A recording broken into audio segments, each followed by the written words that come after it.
Good afternoon to all. तो आज हम लोग डिस्कस करेंगे एक्सरसाइज 2.2 के जो बचे हुए क्वेश्चन हैं, माने कि क्वेश्चन नंबर 11 to 16 ये हम लोग डिस्कस करेंगे। तो आइए बिना टाइम वेस्ट किए हम लोग शुरुआत करते हैं। कह रहा है क्वेश्चन कि Bai Chung's father is 26 years younger than Bai Chung's grandfather and 29 years older than Bai Chung. The sum of the ages of all the three is 135 years. What is the age of each one of them? तो हम इसमें मान लेते हैं कि by चुंग का जो as है, बाई चुंग का एज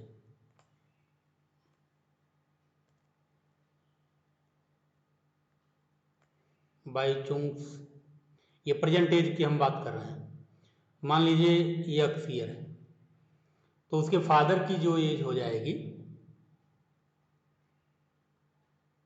उसके फादर की एज जो हो जाएगी वो हो जाएगी एक्स प्लस 29 ईयर्स। ओके, क्योंकि वो 29 ईयर्स से बड़ा है। और उसके जो ग्रैंड फादर की एज है,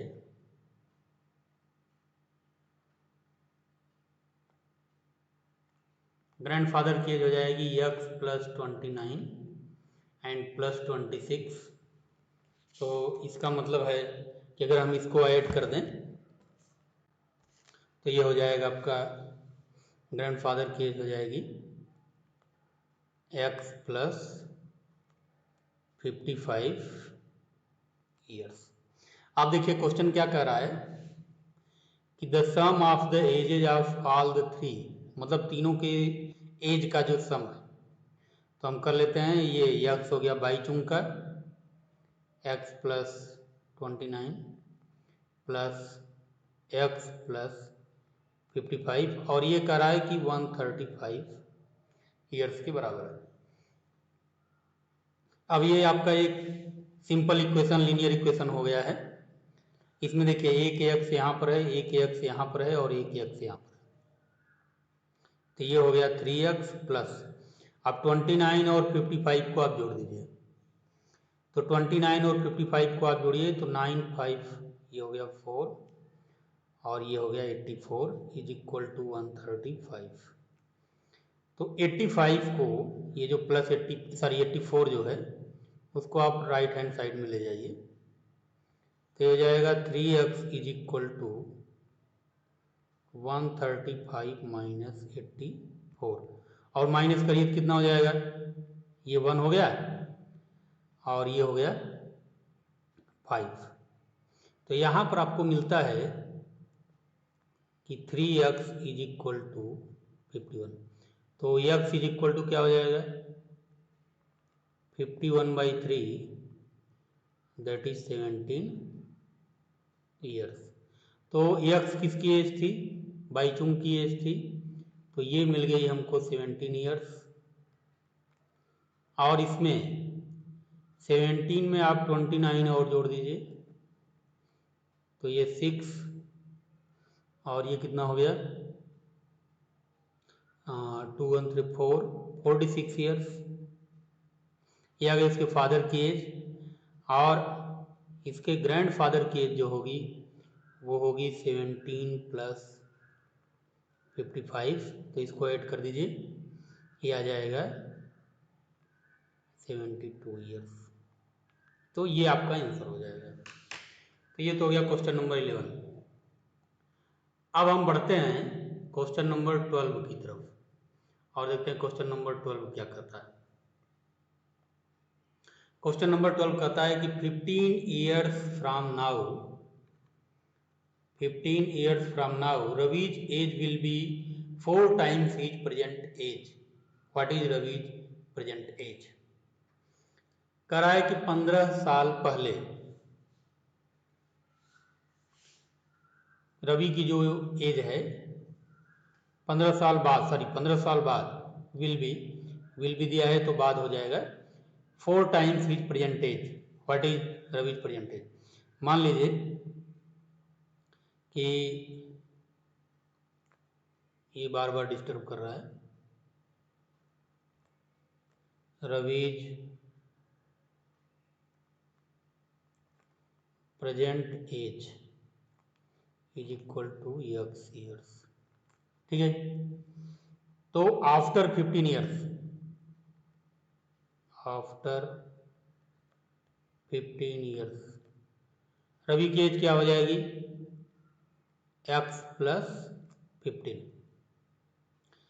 अब वो कह रहा है कि ये जो एज है x प्लस 15, ये उसके प्रेजेंट एज की 4 टाइम्स के बराबर होगी। ये आपका लीनियर इक्वेशन बन गया है।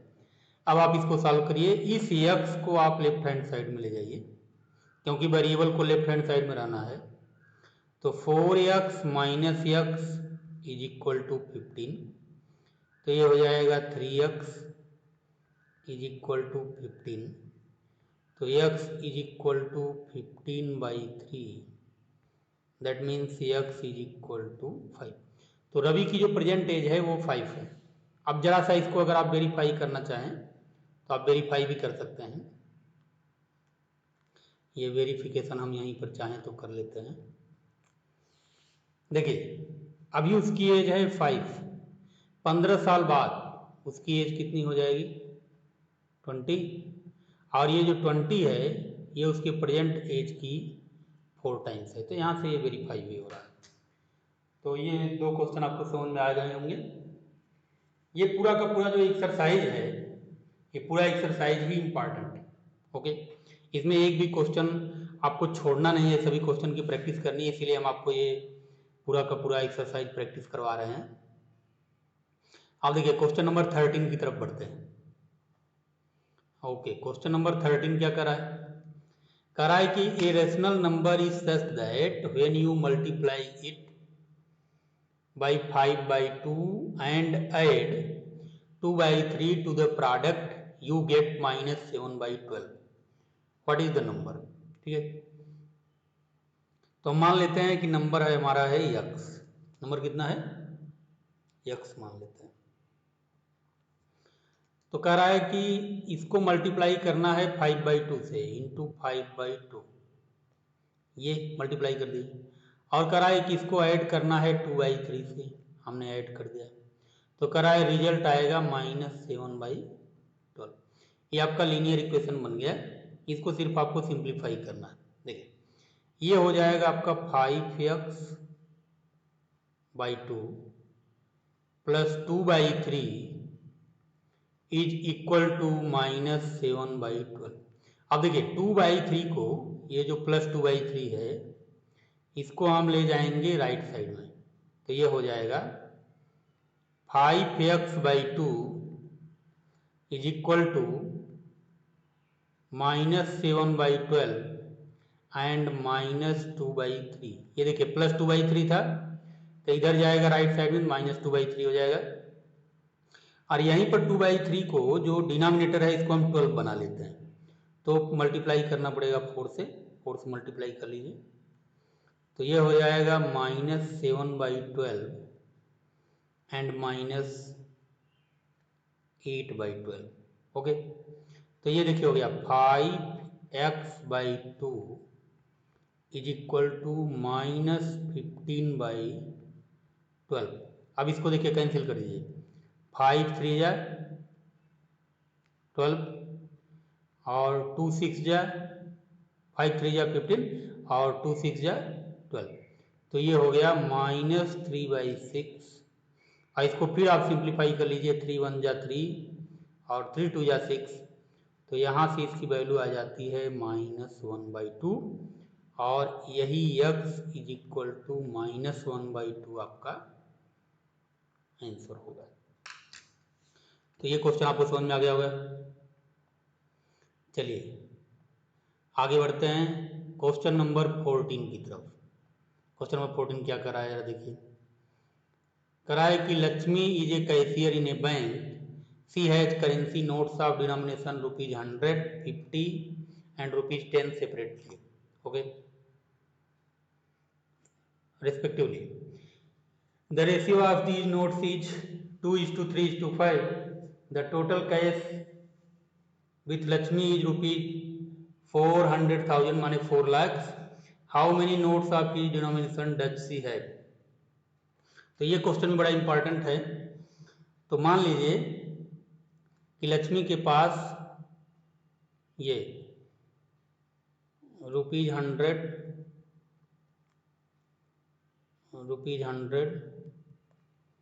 रुपीज 50 और रुपीज 10 के जो नोट्स हैं, ये नोट्स हैं मान लीजिए 2x, ये 3x और ये 5x। ठीक है।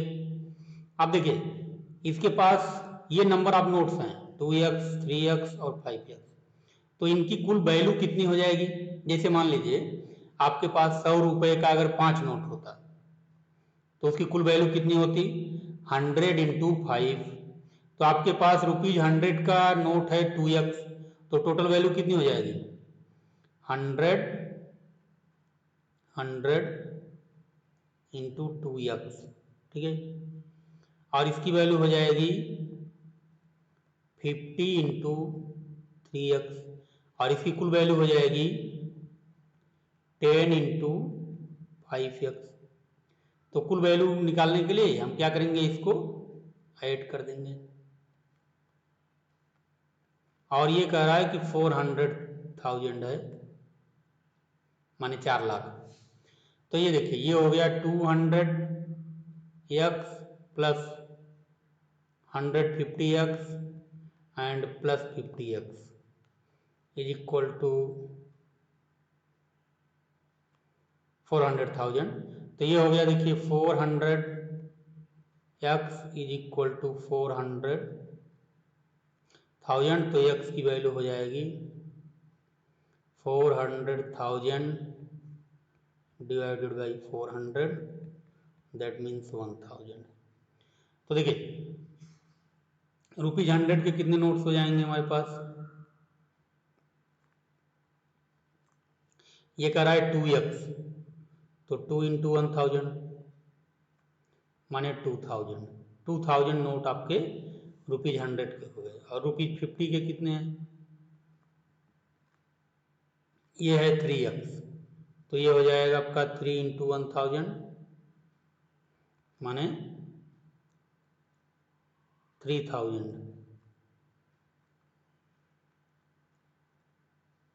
ठीक है। और रुपीज 10 के जो नोट्स हैं, रुपीज 10 ये हैं 5x, तो 5 इंटू 1000 माने 5000। ये फाइनल आपका आंसर हो जाएगा। ठीक है। ये तो हो गया क्वेश्चन नंबर 14। अब इसी एक्सरसाइज में 2 क्वेश्चन और बचते हैं, चलिए उनको हम लोग ट्राई कर लेते हैं। क्वेश्चन नंबर 15 करा है I have a total of rupees, यहां पर मिस हो रहा है, ये रुपीज होगा, rupees 300 in coins of denomination 1, 2 and 5. The number of 2 rupees coins is 3 times the number of rupees 5 coins. The total number of coins is 160. How many coins of each denominations are with me? ये बड़ा अच्छा question है। तो देखिए इसमें आपको मानना है कि लेट द नंबर ऑफ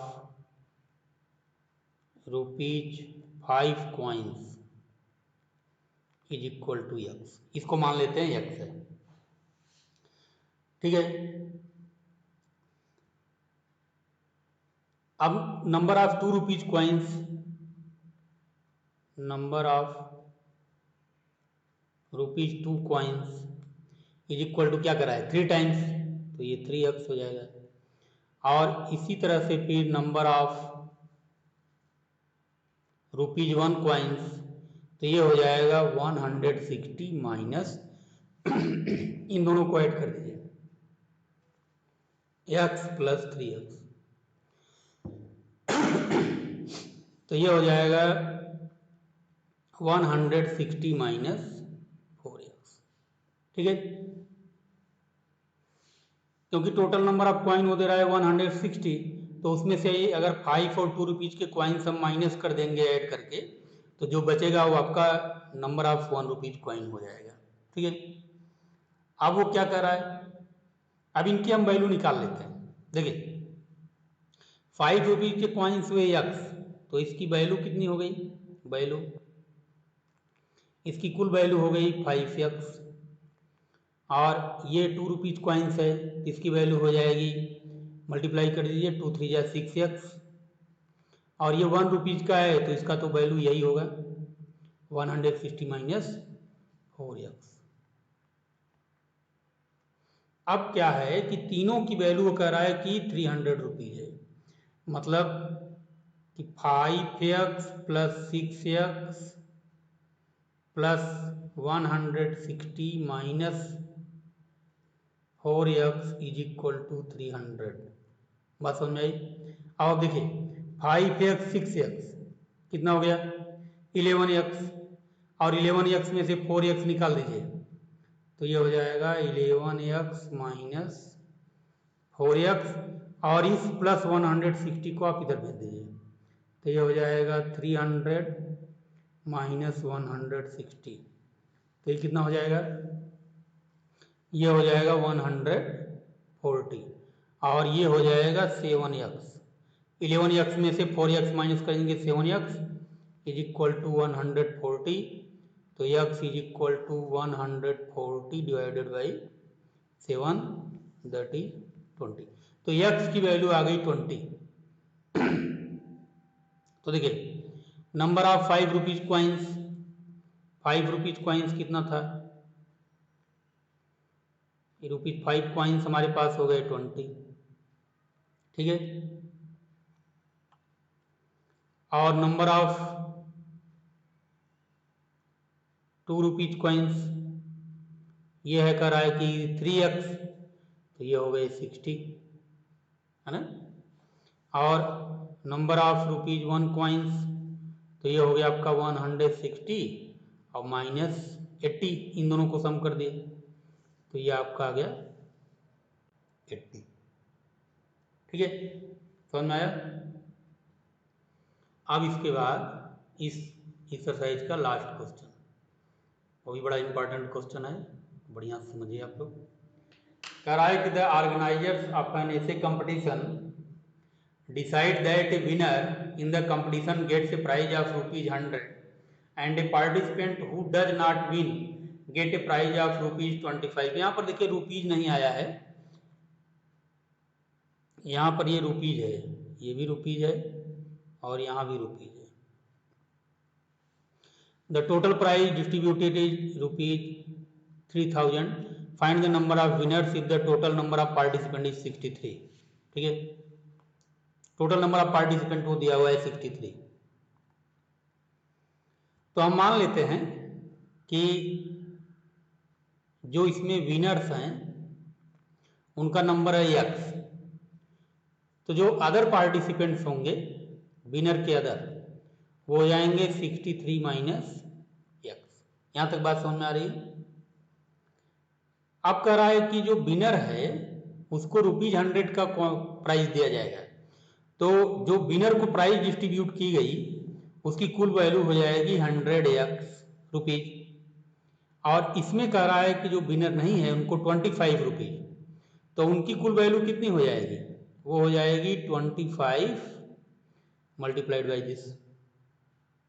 ठीक है, तो आप 25 में 63 से मल्टीप्लाई कर लीजिए, तो 63 इंटू 25 मल्टीप्लाई कर लीजिए,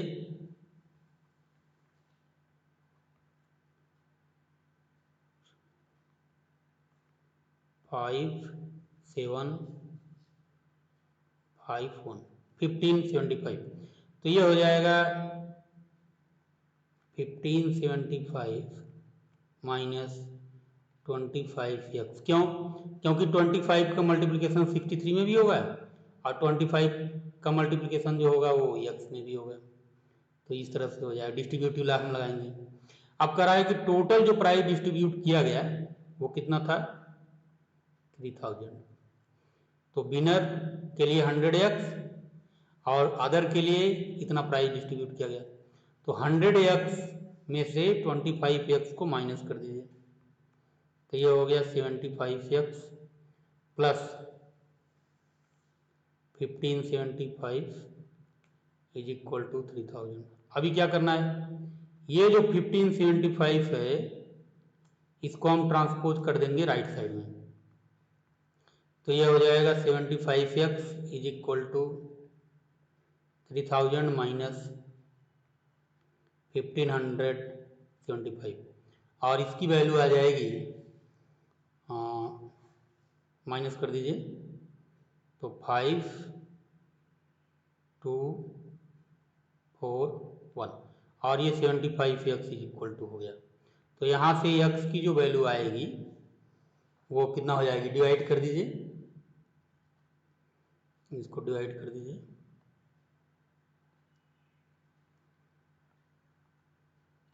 डिवाइड कर दीजिए, x इक्वल टू हो जाएगा 1425 डिवाइडेड बाई 75 और यहाँ पर आप डिवाइड कर लीजिए 1425 डिवाइडेड बाई 75, ठीक है।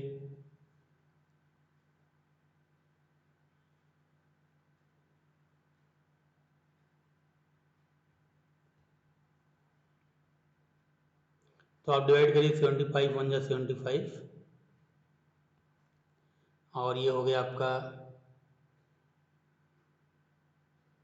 7 और ये 6 6 7 5 9 हो जाएगा, 6 7 5 ये डिवाइड हो गया, तो ये आ गया आपका 19।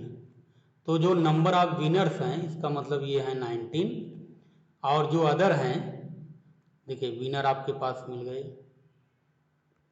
विनर्स इज इक्वल टू 9 और अदर जो पार्टिसिपेंट्स हैं वो हो जाएंगे 63 माइनस 19 और 63 में से 19 माइनस कर दीजिए तो कितना हो जाएगा 4, 13 में से 9 घटा दीजिए 4 और 5 में से 1 गया तो 4, 44।